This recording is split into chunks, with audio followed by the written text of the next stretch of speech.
आमचे जे दोन भाचे आहेत त्यांना उन्हाळ्याची सुट्टी लागली आणि जी परीक्षा देऊन आले होते म्हणे त्याचा रिझल्ट आहे. आज बघूयात रिझल्ट काय लागला. ए या रे या, शाळा सुटली का?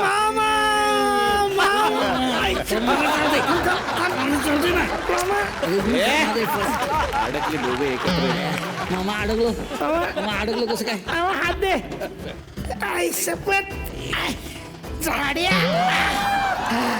बघितलं आमची मुलं शाळेत किती अडकली आहेत ती. चला. ए शाळा सुटली, पाठी फुटली.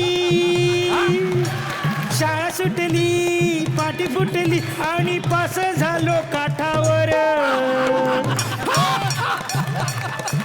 आणि पास झालो काठावर. ए पोरी जरा जपून रिझल्ट धर. पोरी जरा जपून रिझल्ट धर. पोरी जरा जपून रिझल्ट धर. पोरी जरा जपून रिझल्ट धर. वैभव कसं झालं? तुझं गाणं कुणाला कळलंच नाही. ए इकडे काय चाललंय तुमचं? इकडे या. आई शपथ. हे बघ काय, हे काय हे बोर आहे बोर. आयला एवढा कॉमेडी शो बोर कसं असू शकतं? इकडे या.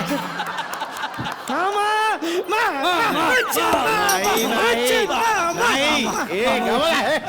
नाजा आहेत का तुम्हाला? हा? एवढे घोडे झालात तुम्ही. इकडे या. बघितलं का मंडळी कोण कोण आली? तेवढी मोठी मोठी माणसं आपल्याकडे आली. आणि फ्री. एक मिनिट, तुम्ही शाळेमध्ये गेला होता, हा. काय रिझल्ट लागला रे? मला नाही म्हणली. अरे, ती बाई रिझल्ट नाही म्हणली, याला म्हणली असं. हा बाई म्हणाला रिझल्ट याला दे. याला दे. अच्छा, रिझल्ट लागला का रे? हो काय रिझल्ट लागला? मामा, कॉंग्रॅच्युलेशन. वा, काय झालंय? आम्ही सेकंड मधनं फर्स्ट मध्ये गेलो. ए बुटानं हाणायला पाहिजे तुम्हाला. कोणी जगात सेकंड मधून फर्स्ट मध्ये जातं का? आमचा पप्पा जातो. कसं? गाडी चालवताना सेकंड गिअर मधनं फर्स्ट गिअर मध्ये जातो. आणि घरी पप्पा आले ना, काय म्हणती? आले इंटरव्ह्यू मध्ये आले. ए इंटरव्ह्यू मध्ये जाऊ सोड ना ते. मला माहित होतं, याला माहित नाही. हा? फक्त विचारलं माहित. शब्द आपण नाम- ग बसा.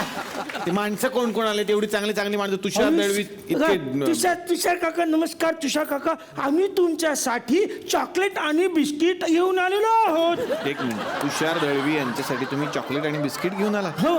का एवढं का प्रेम? ते सेट वरून पळाले मग. कसं काय? ती काय झालं होतं, हॅमलेटच्या सेट वरती हे तिसरे राजे आहेत. यांच्या आधीचे दोन राजे पळून गेले. अच्छा. म्हणून यांचे खूप लाड करतात. यांना बसायला खुर्ची देतात, चॉकलेट देतात, बिस्किट देतात, यांना सगळं पुरवतात. हे पळून जाऊ नयेत म्हणून. अच्छा, पण ते पहिले दोन का पळून गेले? सासूरवास. ए एवढा गणिताचा कठीण पेपर बसणार कोण? ए सॉरी सर.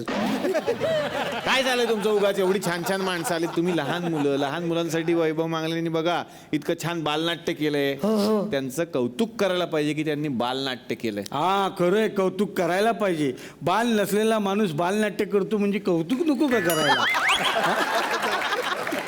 ती एक्सेप्शनल केस आहे. ए गप्प बसा. हे बघ, काय बनसोडे. काय बनसोडे? ते बनसोडे, त्यांचं नाव त्यांना बनसोडे म्हणतात. कोण? ते प्रधान बनसोडे. भूषण प्रधान. त्याला का बोलतात बनसोडे? ते विकतात ना सगळे सोडे बिडे घेऊन फिरतात ना. का बसा, काही बोलताय. पण माहिती का तो मुलगा किती हुशार आहे? तो सगळ्यांसाठी, मला जेवढं माहिती आहे, डबे आणतो, सगळ्यांसाठी वेगवेगळे पदार्थ आणतो. त्याच्यापेक्षा पाठांतर चांगलं कर ना. दिग्दर्शकाला कशाला उगाच खुश करायचं? काय डॉक्टर? गप्प बसा. बघितलं का, चंदू सर स्वतः आलेले आहेत आणि त्यांनी हॅमलेट हे नाटक दिग्दर्शित केलं. ए मामा, तुला माहितीये का, हॅमलेट नाटकामध्ये हॅमलेटचा रोल चंदू सर स्वतः करणार होते. चल, काहीतरी बोलतो. तेव्हा शपथ. प्रयोग झाला. हो, एक प्रयोग झाला. पहिल्या प्रयोगाला सगळ्यांचे डायलॉग एकटे चंदू सर बोलले. नेहमीची सवय, अख्खं नाटक पाठ. हा, आणि हॅमलेटला कोण सांगणार की बाबा थांब तुझं चुकतंय, आम्हाला पण बोलू दे. सासूरवा. ए, गप्प बसा. बघितलं का कोण कोण आलेलं आहे? इथे रणजित आलेले आहेत. हा, रणजित आले ते करून दाखव ना हे वेगळे रणजित, हे वेगळे रणजित. तुम्हाला माहितीये का त्यांच्या पणजोबांनी म्हणजे नाना जोग यांनी या नाटकाचं भाषांतर केलंय मराठीमध्ये जे झालेलं आहे ते 400 वर्षांपूर्वीचं हे नाटक आहे. हा हा अभिनंदन सर. पण आमच्या आजोबांनी पण 2 नाटकं केली, 2 नाटकं. कुठली? शकुंतल हा आणि सुगंध घरात आली. ते काय? 2 नाटकं केली आणि दोन्ही पकडली गेली. पर्सनल नाटकं सांगू नका आजोबांची. आई शपथ, बघितलं का हा. आपले गुरु आलेत, हा तावडे काका. वा वा. 1 नंबरचा बॉईल वेडा माणूस. बॉइल्ड वेडा माणूस. बॉइल्ड वेडा म्हणजे सगळं बॉईल करून खातात. जसं भाज्या, फळभाज्या, पालेभाज्या, नुसत्या भाज्या, सगळं फूड आहे ना ते बॉईल करून खातात. हे मी ऐकलेलं की सगळं फूड जे आहे ते दररोज ते बॉईल आणतात आणि म्हणजे हेल्थ खूप जपतात. हा,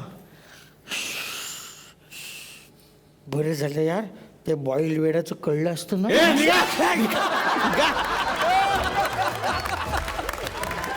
वा वा वा, एकदा जोरदार टाळ्या या आमच्या वेड्या भाच्यांसाठी. मी पुन्हा एकदा सगळ्यांना वरती आमंत्रित करतो आणि रत्नाकर मतकरी सरांकडे येणार आहे. खरं तर इतकं गाजलेलं नाटक सर आणि लहान मुलांमधलं बालपण कुठेतरी हरवतंय की काय असं वाटावं, तितक्यात त्यांना एक छान गोष्टीचं पुस्तक द्यावं, इतक्या गोड पद्धतीनं हे नाटक आलंय. काय सांगाल? 47-48 वर्षापूर्वीचं हे नाटक आहे, म्हणजे आता म्हातारं झालेलं आहे. हो हो. पण झी ज्या उत्साहाने आणि ज्या नव्या संचामध्ये ते सगळं करतंय त्या दृष्टीने पाहिलं तर ते नवीन आहे. खरंय. मला असं वाटतं की या नाटकाने चित्र बदलेल आणि मुलं पुन्हा बालरंगभूमीकडे वळतील वा. आणि मुलांची नाटकं पुन्हा पूर्वीसारखी जोराने सुरू होतील अशी आशा करायला हरकत नाही. नक्कीच नक्कीच नक्कीच. आता येणार आहे हॅमलेटकडे आणि या हॅमलेट विषयी सुद्धा प्रचंड उत्सुकता आहे. आपण सगळे मिळून आधी सुरुवातीला एकदा झी मराठीचे हार्दिक अभिनंदन आणि एक स्वागत करूया की वेगवेगळ्या माध्यमात वेगवेगळे उपक्रम राबवत असताना आणि रंगभूमीविषयी या थुकरटवाडीने तर भरभरून दिलं आहे. मोठ्या 2 निर्मिती करणं याच्यासाठी त्यांचा भरीव पाठिंबा मिळणं हे फार मला महत्त्वाचं वाटतं. 400 वर्षांपूर्वी लिहिलेलं नाटक सर, तेच वाक्य पुन्हा की आत्ता ते असं वाटतं की त्यातले संदर्भ राजकीय सामाजिक असेच्या असे लागू होतात आणि ते प्रयोग बघताना जाणवले. हाच खेळ उद्या पुन्हा हे जे रंगभूमीचं तत्व आहे हा पुन्हा उभा करताना परत एकदा धडकी भरते आहे की याचा प्रयोग पुन्हा आपल्याला करायचा आहे, लोकांसमोर तो सिद्ध करायचा आहे. आणि तिन्ही प्रयोगांना झीच्या पाठिंबामुळे, प्रमोशनमुळे अत्यंत भरगतचा असा पाठिंबा मिळाला जो आजी अत्यंत अभूतपूर्व असा आहे. वा वा वा वा वा. तर खूप मजा येते आणि खरं आजच्या मंचावरती तुम्ही बघाल की दोन्ही नाटकामध्ये एक साम्य आहे की दोन्ही बाजूला एक एक गायक बसलेला आहे. सुमित राघवन किती उत्तम गातात माहिती आहे आणि वैभव मांगले ही 2 माणसं इथे बसलेली असताना दोघांनी मिळून जर एक छानसं काहीतरी आमच्यासाठी केलं सादर तर आज थुकरटवाडीत मजा येईल.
सोचोगे जब मेरे बारे में तन्हाइयों में,